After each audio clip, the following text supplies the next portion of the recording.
The broadcast arrived during a trade session about grain tariffs between the Pelori and the Tesserine, which meant half the delegates in the chamber were already bored enough to look at their screens the moment the emergency frequency cut through. Nobody was bored after that. The footage was raw, unedited.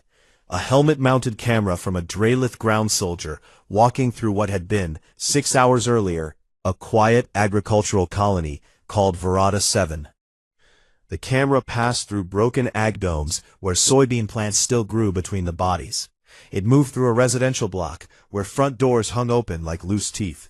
It paused, briefly, on a playground. The camera did not need to pause there.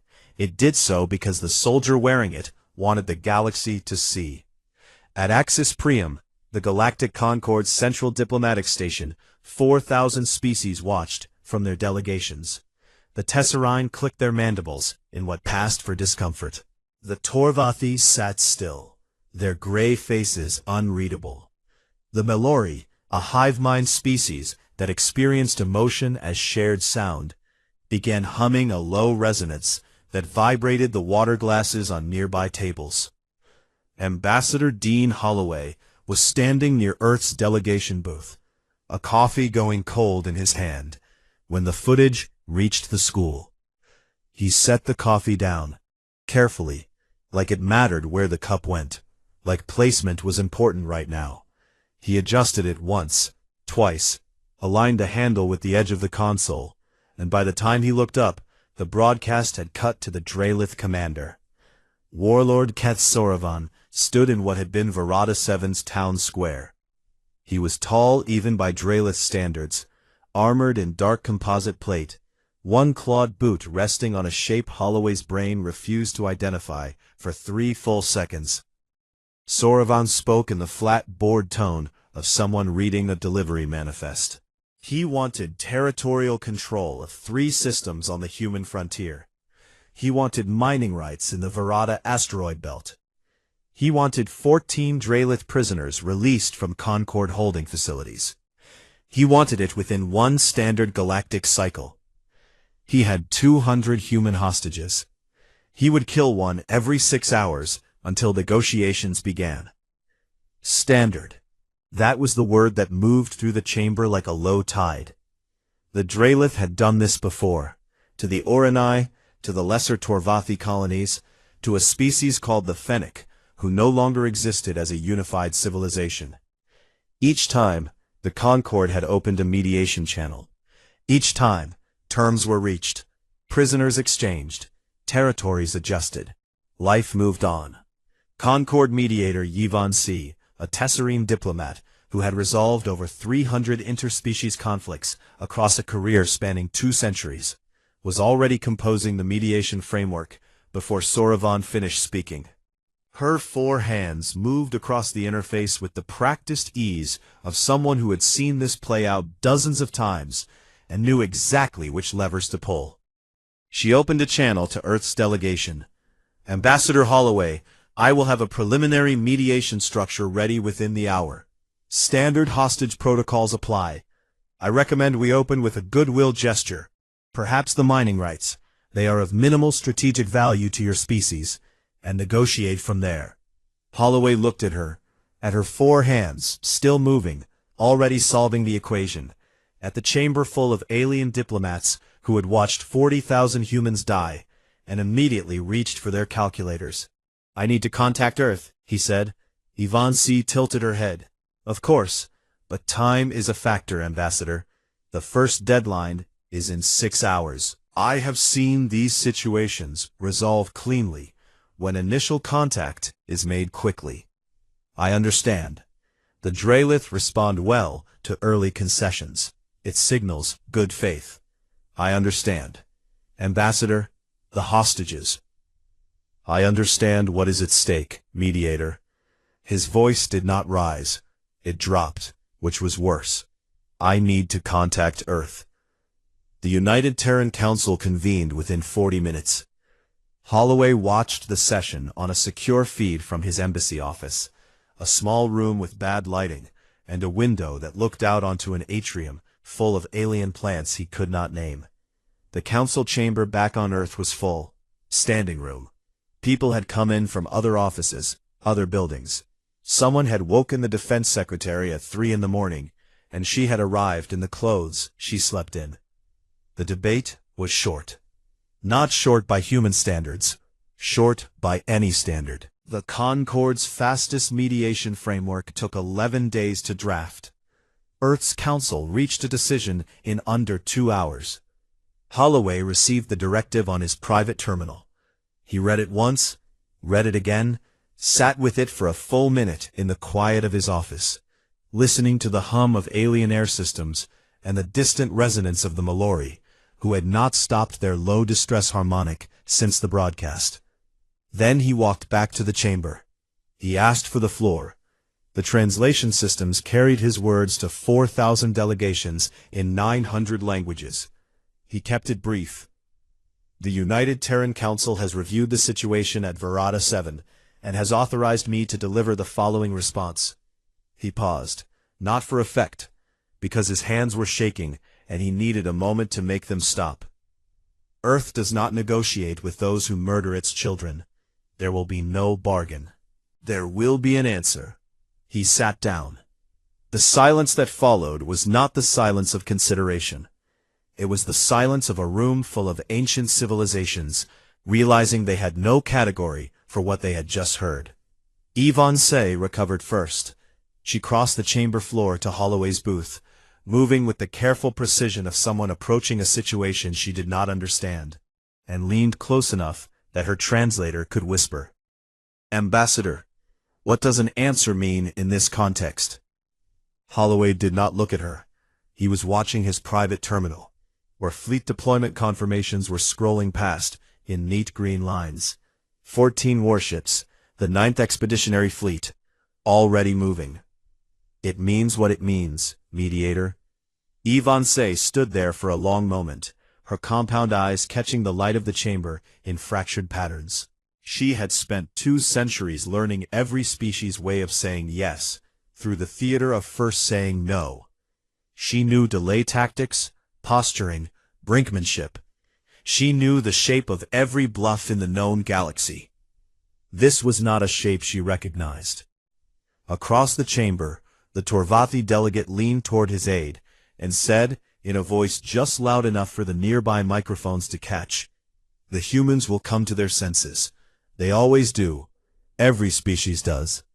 He was wrong, but it would take him 3 more days and the destruction of a Draelith war fleet to understand how wrong. In his office, Holloway sat alone. The fleet confirmations had stopped scrolling. The 9th was away. Admiral Nora Beckett was in command. He had never met her, but he had read her file, the parts he was allowed to read and the parts he had to ask favors to see. She kept the poker chip in her breast pocket. Nobody knew why. Nobody asked twice. Drank it anyway. It tasted like nothing. Out in the chamber, the Mallory's distress harmonic shifted. It was no longer a sound of grief. It was a sound of waiting. The 9th Expeditionary Fleet dropped out of slipspace at the edge of the Verada system, like 14 needles punching through fabric. No announcement, no hail, no identification broadcast on any frequency. They simply appeared, and then they began to move. Admiral Nora Beckett stood at the command deck of the carrier Honest Abe, with her arms folded and her eyes on the tactical display. 14 green markers, her ships, arranged themselves into a formation that the Concorde's military analysts, watching through observation drones, could not identify. It was not a standard engagement pattern. It was not a blockade formation. It was not a defensive screen. Lieutenant Commander Kyle Pratt, her tactical officer, stood at the weapons console and said nothing. He had plotted the formation himself. He knew what it was. It was a door closing. At Axis Priam, the observation feed went live across every delegation chamber. 4,000 species watched. The 9th Fleet spread itself across the Verada system's approach vectors with the calm efficiency of someone setting a table. Concorde High Arbiter Rulin Dax, the closest thing the Concorde had to a supreme authority, contacted Earth's embassy within minutes. Dax was old.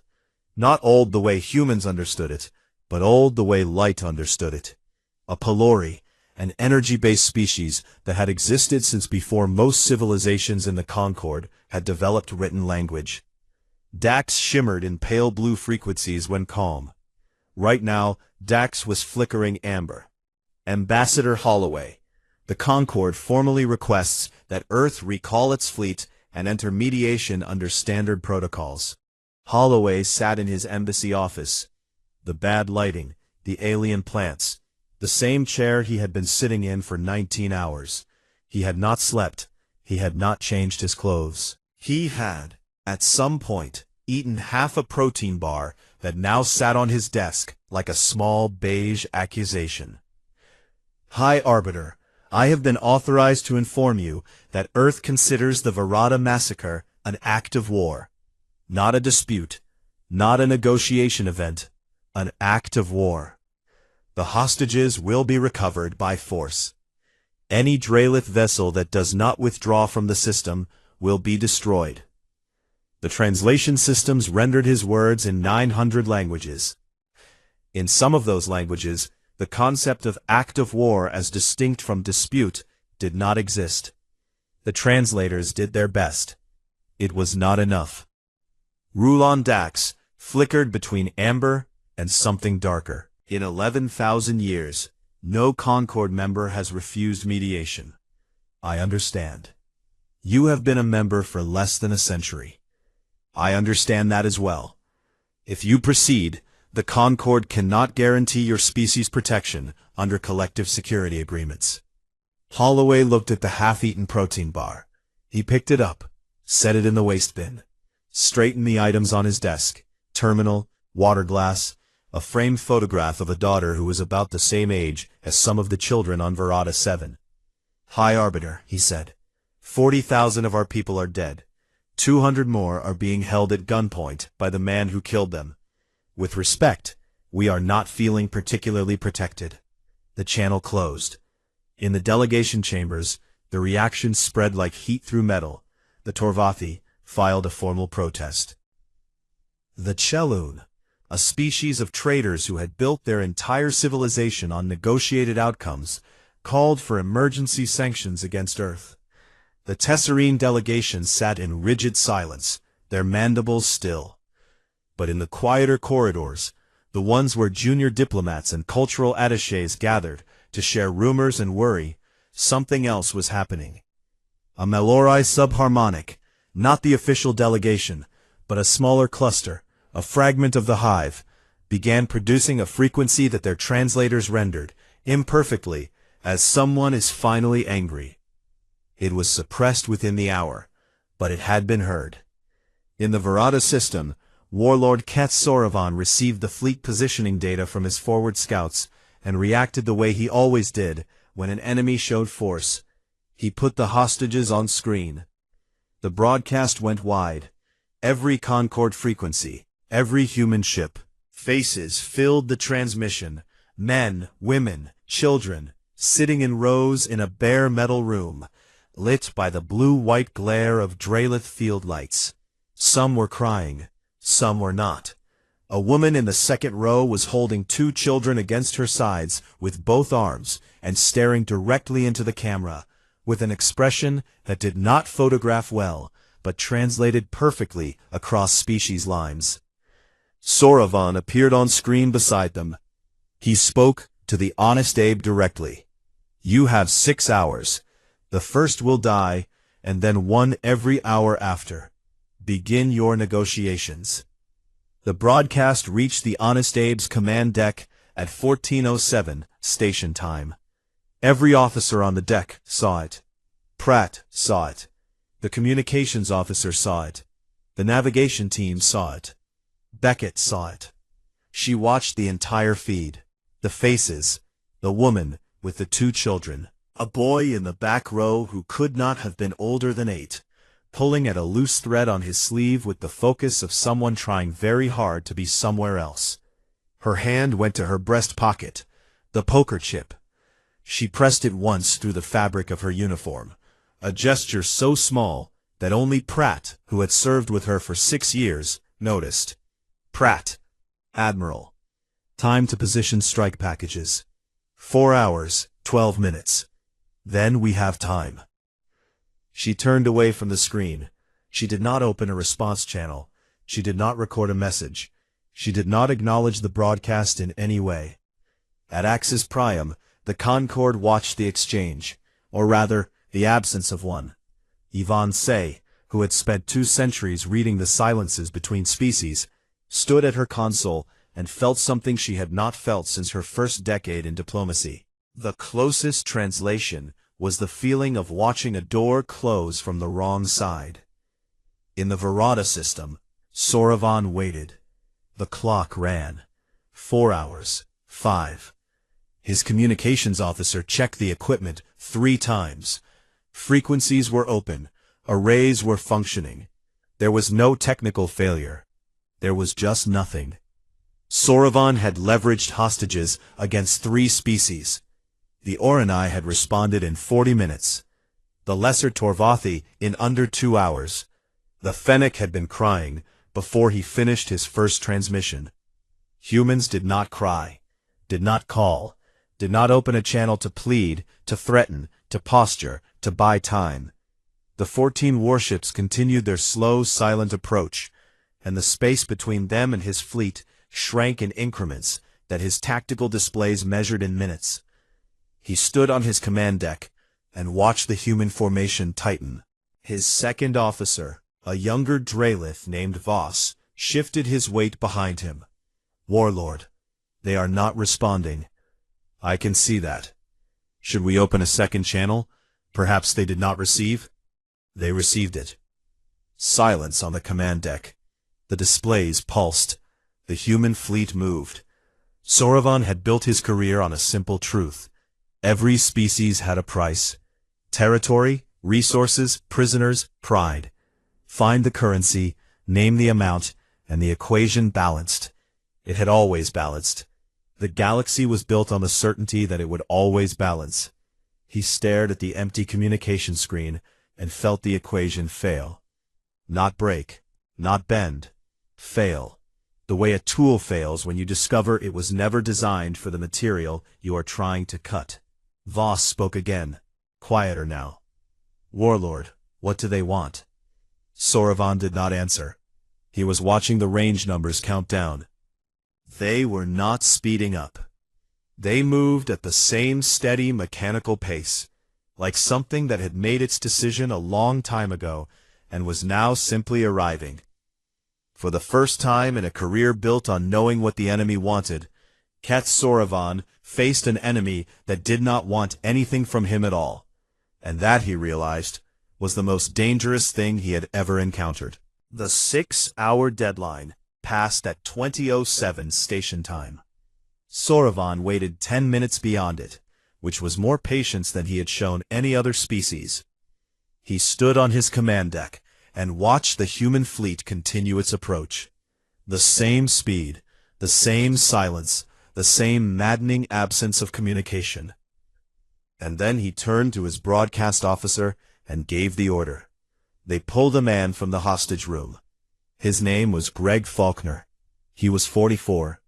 He had come to Verada 7 8 years ago to grow soybeans because his doctor told him the stress of city life was killing him slowly, and he had decided he would rather die in a field than in an office. He had a beard he trimmed every Sunday, and a way of laughing that made his whole body move. None of this was visible in the broadcast. What was visible was a man on his knees, in Drelith restraints, looking at the camera with the expression of someone who already knew. Soravan killed him on open frequency. Every Concorde delegation saw it. Every ship in the Ninth Fleet saw it. At Axis Priam, Ambassador Dean Holloway watched from his booth in the delegation chamber. He was surrounded by alien diplomats who were watching him as much as the screen, waiting for the break, the crack, the moment the human ambassador crumbled and reached for the mediation channel. Holloway's hands were under the table. They were shaking so hard that his fingernails tapped the underside of the desk in a rhythm that sounded almost musical. Above the table, his face was still. His voice, when he spoke, had the texture of paper being folded, very precisely, along a line. 40,000 people were already murdered on Verada 7. The warlord's arithmetic is noted. The Torvathi delegate made a sound. The Chelun turned away. Yvonne Say closed her compound eyes, all 6 of them, which was the Tesserine equivalent of leaving a room without moving. Holloway's hands kept shaking. Nobody could see. In the Verada system, the Ninth Fleet did not alter course, did not slow, did not respond. 3 hours later, Beckett gave the order. The assault began at 23:41 station time, and it was nothing like anything the galaxy had on record. Concord military doctrine across all species followed a pattern. Warning shots, fleet positioning, threat displays, graduated escalation. War was a conversation conducted in weapons fire, and every species understood the grammar. Beckett's fleet did not use that grammar. The Ninth Fleet's opening move was a simultaneous strike from all 14 ships, targeting Dralith engines and weapons arrays with a precision that bypassed everything Sauron's tactical officers understood about fleet combat. There were no warning shots, no opening salvos meant to test defenses, no ritual exchange of fire to establish position. The human ships simply chose their targets and hit them, all at once, the way someone swats an insect, not with anger, but with economy. 3 Dralith cruisers lost engine power in the first 4 minutes. 2 more lost weapon systems by minute 7. By minute 11, 3 ships were debris fields expanding into the dark. The Concord observation drones captured everything. Military analysts across dozens of species watched the engagement data and tried to fit it into existing tactical frameworks. It did not fit. Human combat was not a conversation. It was a statement delivered without expectation of reply. Sauron's flagship, the Keth Vorath, was the largest ship in his war group and the last to take fire. The Ninth Fleet's dreadnought, Cold Comfort, hit it with a surgical barrage that disabled its engines, its weapons, and its communication arrays in 3 sequential strikes that took less than 90 seconds. The ship went dark and began to drift, still intact, but functionally dead. While the space above Verada 7 came apart, the ground operation began. Master Sergeant Corey Dunn dropped from the Honest Abe in the second wave of armored shuttles. He had 30 operators with him. Volunteers, all of them, which was a word that meant something different when the briefing included phrases like Dralith close quarters combat, and civilian proximity, and acceptable margin, 0. Dunn was 38. He had done hostage recovery in 3 countries on Earth before the Verada posting. He had been trained to enter rooms where people with guns stood between him and people without guns, and to make sure only the right people walked out. He had never done it on another planet, under alien atmospheric conditions, against a species that stood 7 feet tall, and considered human bones interesting to collect. The entry shook the frame and rattled his team in their harnesses like seeds in a can. The man next to him, a corporal named Danny Vega, was whispering something under his breath. It might have been a prayer. It might have been a countdown. Dunn did not ask. They landed 400 meters from the hostage facility. Dralith ground forces were already disorganized. The orbital assault had cut their communication lines, and their command structure was in pieces. Dunn's teams moved through the gaps the way water moves through cracks, finding every seam in the Dralith perimeter, and flowing through before the guards understood what direction the threat was coming from. 7 minutes of controlled violence in close corridors, where the ceiling was too high, and the lighting was too blue, and the enemy was too large, and the margin for error was a concept that existed only in training manuals they had left on the ship. 11 of Dunn's 30 operators were wounded. 2 were killed. A woman named Sergeant Amy Price, took a Drelith blade across her left arm, and fired her weapon with her right hand for the remaining 4 minutes of the operation without mentioning it to anyone. They reached the hostage room at 0014. Dunn's team breached the door and found 163 people in a space designed for cargo storage. They were sitting on the floor, against the walls, in clusters of families and strangers who had become families over 4 days of shared darkness. The light from Dunn's team's tactical lamps hit them like a wave, and for a moment nobody moved, not the soldiers, not the hostages, not the air itself.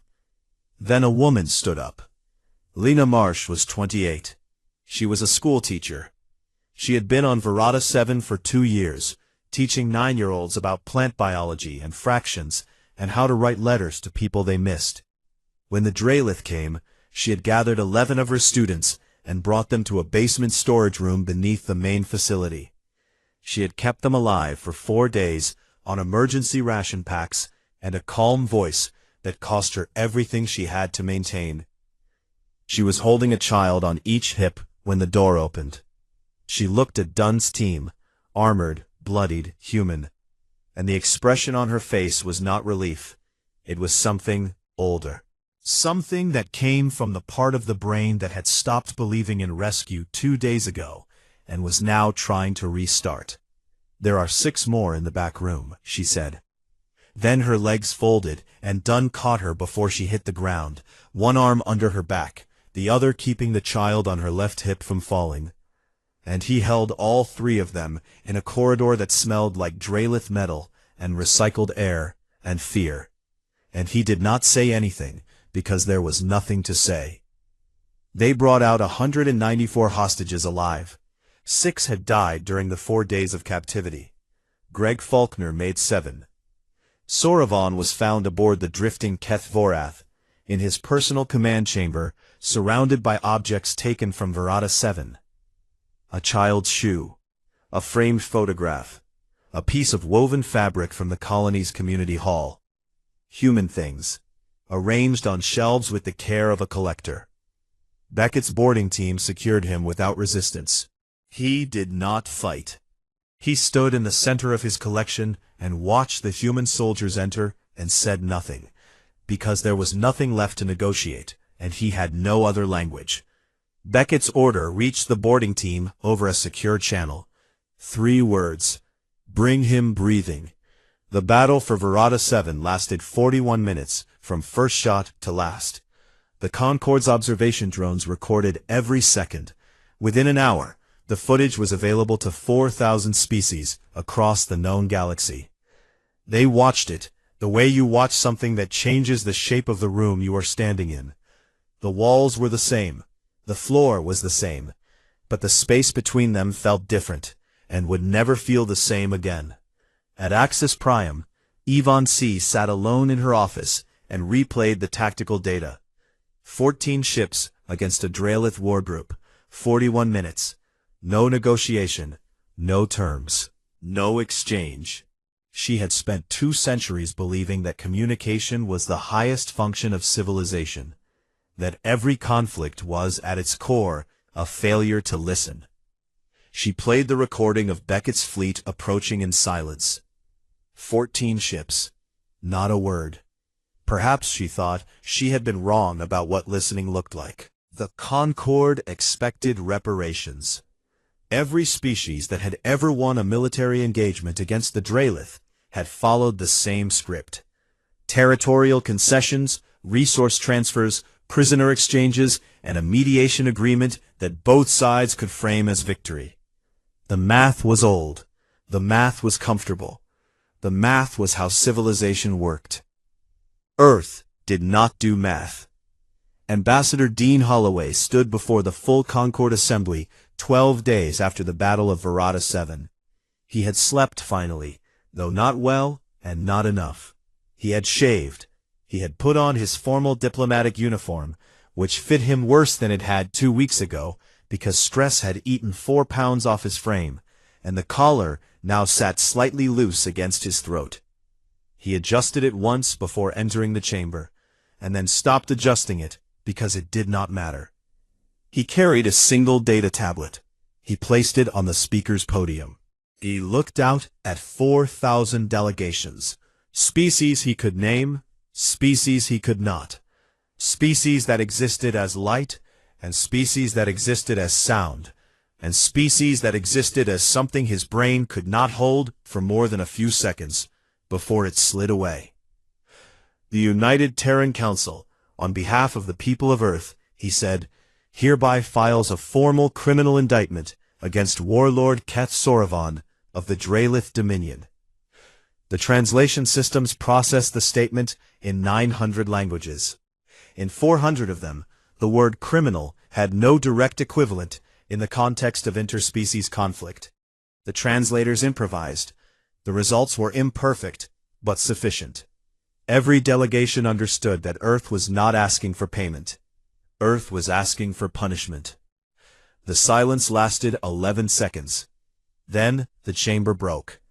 The Dralith ambassador, a tall, scarred officer named Gorath Ven, was on his feet before the translators finished. His species did not shout. They lowered their voices when angry, a rumble that traveled through the floor and made the furniture vibrate. This is without precedent. Military commanders acting under sovereign authority are not subject to individual prosecution. This has been understood for 11,000 years. He was correct. The Concord's entire framework rested on a principle so old that most species had forgotten it was a choice and believed it was a law of nature. Conflicts between species were disputes between governments, not crimes committed by individuals. Commanders followed orders. Governments negotiated outcomes. People were currency in that equation, not plaintiffs. Holloway had anticipated this. He had spent 9 days preparing for it, working with a woman he had never met before the Verada crisis, and who now occupied the desk next to his in the embassy, with the quiet territorial confidence of a cat claiming a windowsill. Mira Castillo was 41.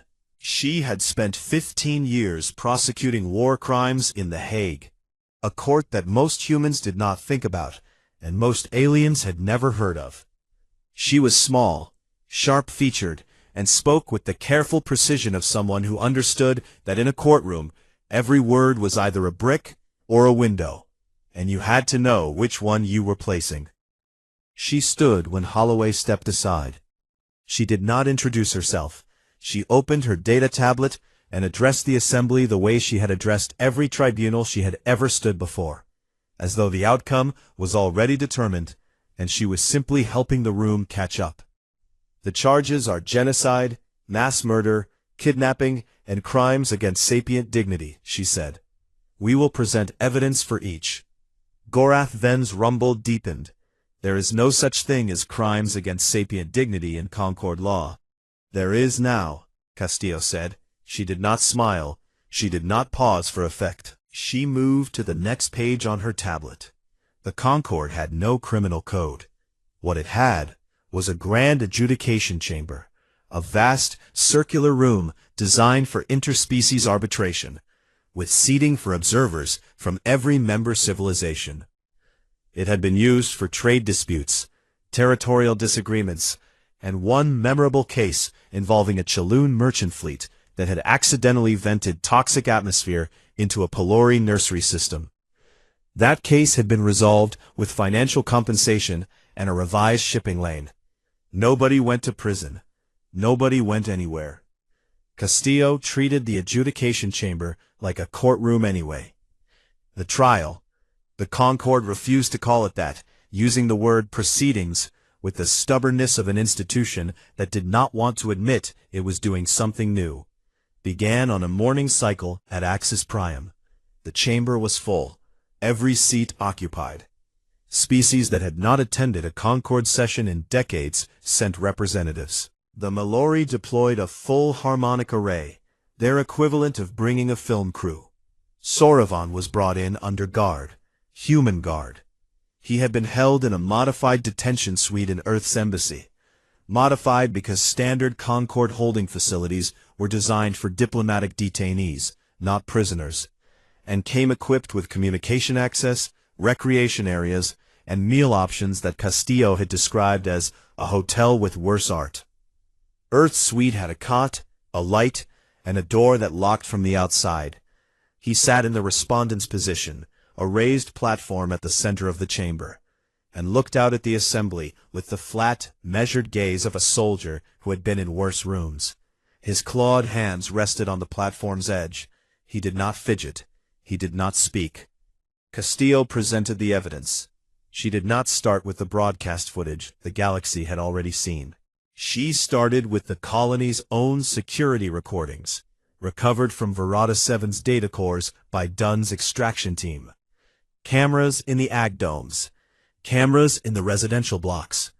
A camera in the school that had recorded, in quiet, continuous footage, the moment the first Drayless shuttle landed, and the moment the last child ran. She showed the medical facility, where a doctor named Paul Crane had locked his patients inside and stood at the front door and spoken to the Draylith soldiers in broken trade common, asking them to take him instead. The camera showed what happened next. Castillo let it play without commentary. The rune provided its own. Then she read the names. All 40,000. She read them in alphabetical order, in a clear voice, at a speed that allowed each name to exist in the chamber for exactly as long as it took to say it, and no longer. She did not add titles or ages or descriptions. Just names. Human names, spoken into a room full of species that had no mouths, no ears, no concept of what a name meant to the species that gave them. It took 9 hours. Nobody left. Not the Torvathi who had called Earth's response suicidal arrogance. Not the Chaloon who had filed for sanctions. Not the Mallory whose harmonic array recorded every name as a vibration pattern they would carry in their collective memory for the rest of their existence. Nobody left, because leaving would have meant deciding that some of the names did not matter. And nobody in that chamber, not even Gorath Ven, was willing to make that decision out loud. When Castillo finished, she closed her tablet. She stood in the center of the chamber, in the silence that followed 9 hours of names, and she said, "The prosecution rests its opening statement." Sauravon's defense was handled by a Concord-appointed advocate, a Tesserine legal theorist who had volunteered, not out of sympathy for the Draylith, but out of a belief that the proceedings needed structural integrity. The advocate was competent. The advocate was thorough. The advocate built a case that rested on the single most solid foundation available: the system itself. Sauravon did not deny the massacre. He described it with the clinical detachment of a military debrief. He explained his tactical objectives, his strategic calculations, his assessment of human defensive capabilities, which had been, he noted, significantly underestimated.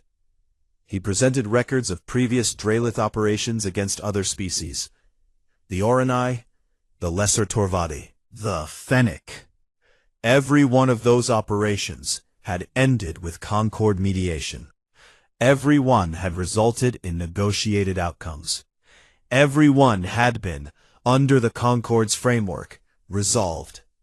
"Your system permitted this," Sauravon said. His voice was flat, not defiant, factual. "For 11,000 years, your system permitted this. I did what your system allowed, what your system rewarded, what your system required of those who wished to expand their territory and strengthen their species. You did not write laws against it, because you did not consider it a crime. You considered it a negotiation." The chamber was silent. He was not wrong. In the observer's gallery, Holloway sat with his hands folded in his lap and felt the ground shift beneath him. Not the literal ground, though the Mallory's harmonic response to Sauravon's testimony made the floor hum, but the conceptual ground, the foundation the Concord had built its civilization on. The idea that peace was always better than justice, that stability was always worth the price, that some debts could be absorbed into the equation if the equation still balanced. Sauravon was not just defending himself. He was defending the galaxy's oldest compromise. And the worst part, the part that sat in Holloway's chest like a stone, was that his defense was honest. The session ended without a ruling. The chamber emptied slowly, species filing out in their various modes of movement. And the silence they carried with them was different from the silence they had entered with. It was heavier. It had names in it. Rulon Dax remained.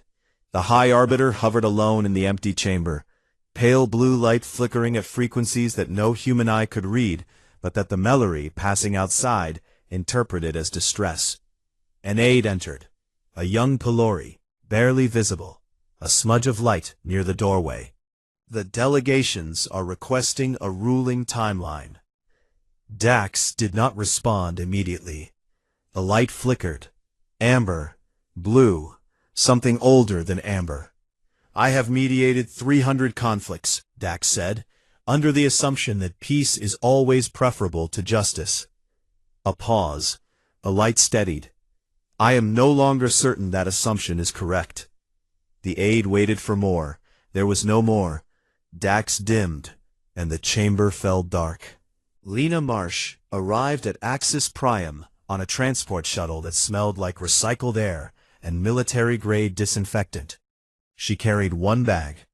In the bag were 3 changes of clothes, a toothbrush, and a piece of paper she had taken from her classroom on Verada 7 before the extraction team put her on the shuttle.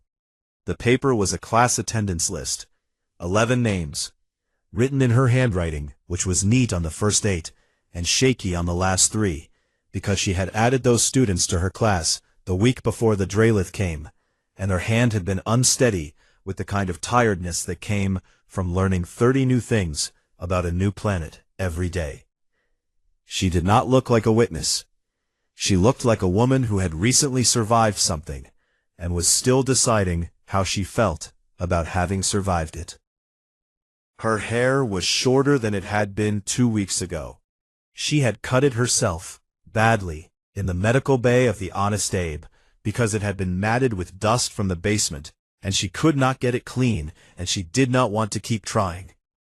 They brought her to the adjudication chamber on the 3rd day of what the Concord still insisted on calling proceedings. The chamber was full again. It had been full every day. Species that had viewing galleries 3 sectors away were patching into the live feed. The Melori had not stopped their harmonic recording since the trial began. They would carry every vibration from this room in their collective memory forever. That was their way. They did not forget. They could not forget. It was the kindness and the curse of being a hive mind. Nothing was ever truly over. Castillo called Lena to the speaker's platform. There was no oath, no swearing in. The Concord had no concept of testimony under penalty of perjury, because the Concord had never needed witnesses. Disputes were resolved with data, territorial maps, and economic models.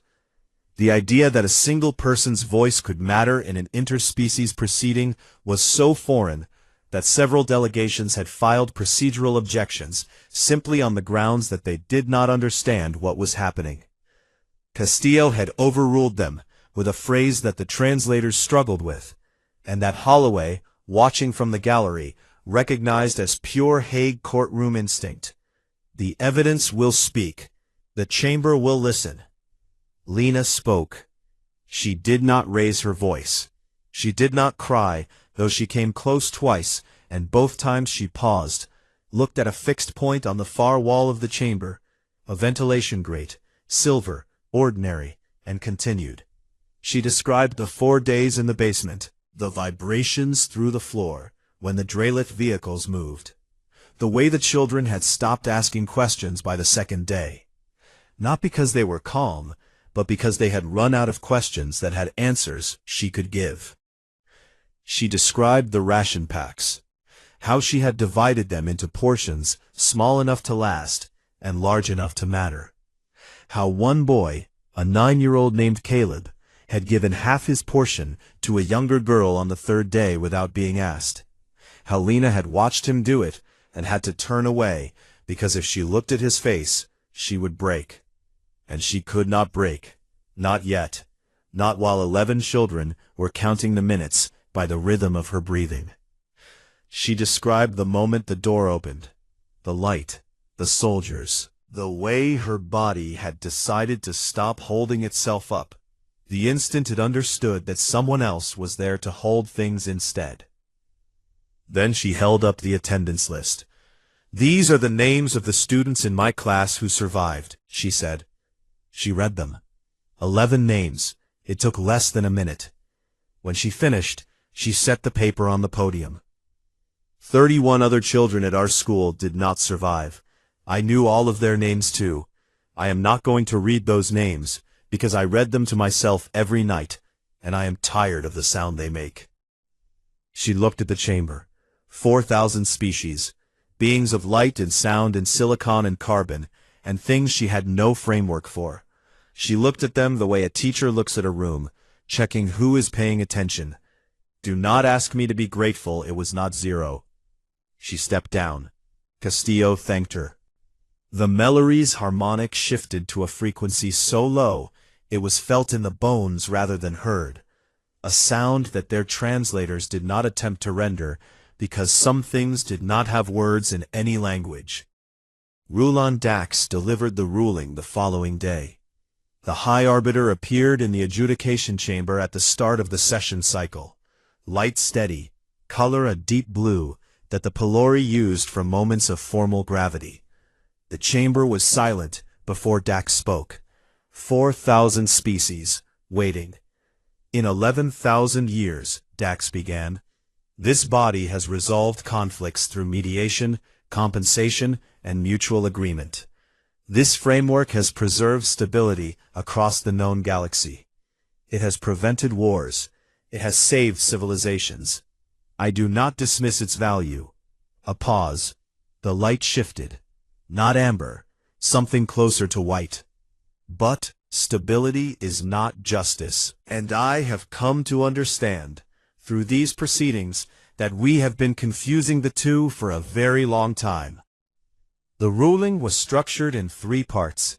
First, Warlord Keth Soravan was found guilty of crimes against sapient dignity, a legal category that had not existed before Mira Castillo argued it into being, and that now existed permanently in the Concord's framework.